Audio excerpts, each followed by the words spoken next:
بسم اللہ الرحمن الرحیم۔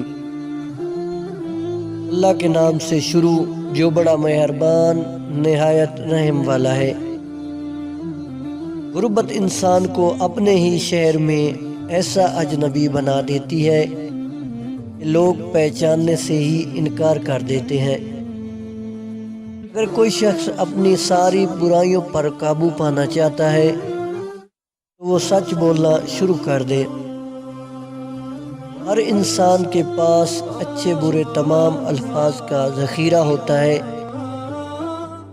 لیکن ان کا مناسب استعمال اسے عقل مندی کے درجوں پر پہنچاتا ہے۔ رکاوٹیں تو زندہ انسانوں کے لیے ہیں، میت کے لیے تو ہر کوئی راستہ چھوڑ دیتا ہے۔ ہر انسان دوسرے انسانوں کے بنائے گئے ذہنی سانچے پر ڈھل ہی نہیں سکتا۔ طبیعتوں کا اختلاف فطری امر ہے، البتہ برداشت اور احترام انسانی اختیار میں ہے۔ بیماری جسم کو مارتی ہے مگر انسان نہیں مرتا۔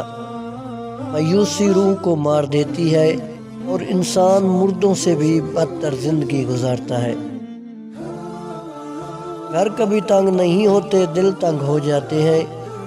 ایک ہی گھر میں رہنے والے لوگ اجنبیوں کی طرح رہتے ہیں۔ بات احساس کی ہے، بس دعا ہی کی جا سکتی ہے کہ اللہ ہم سب کو ہدایت دے، ایک دوسرے کا احساس پیدا فرما دے۔ زندگی میں دو چیزیں ٹوٹنے کے لیے ہوتی ہیں، سانس اور ساتھ۔